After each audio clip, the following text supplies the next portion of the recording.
Okay? He's, I guess, a lawyer by training. Alma mater as well.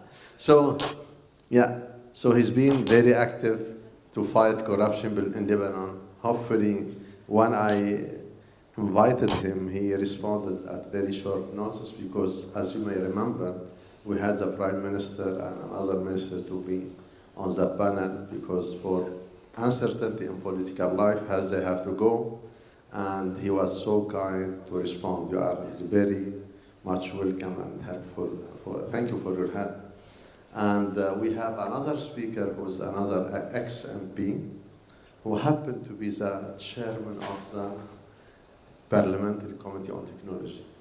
That she set the telecommunication law and that was approved after 10 years.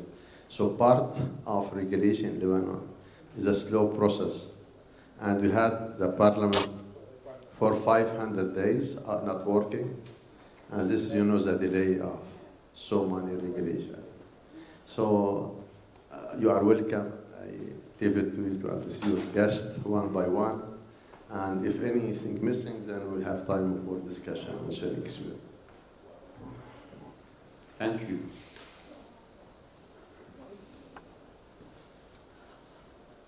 Good afternoon, everyone. And I see that there's many of you in the room now after lunch and the coffee break.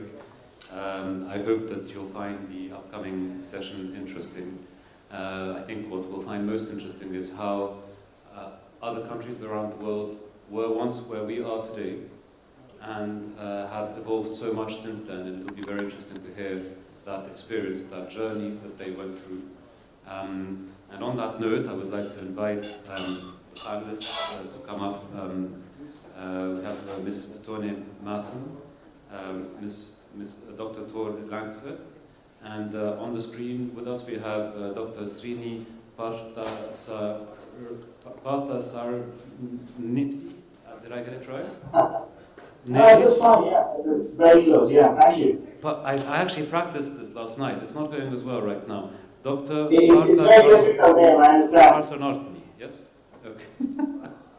And we have, as you just mentioned, we also have Ghinwa Jalloul, who will be joining us, I imagine, during the session. Each of our panelists today will be having a presentation based on their specific experience, and I will introduce each one before they come up to speak. I think that will be better than introducing them all at once, and then we'll get a bit confused as to who is who and doing what.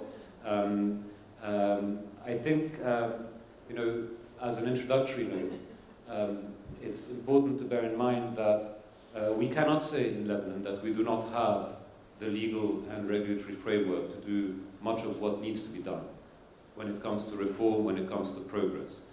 And in fact, in the last few years, there are several laws which have been approved by Parliament which enable this process. I think as the chair of the former panel, Nadine Jmail, was saying, the role of legislators is being carried out, maybe not to a completely satisfactory extent, but certainly pushing us in the right direction.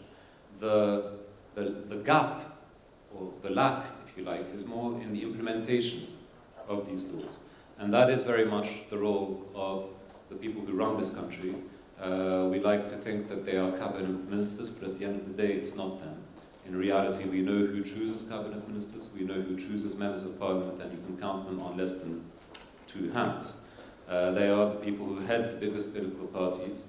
And as chairman of the Transparency International chapter in Lebanon, hello, welcome.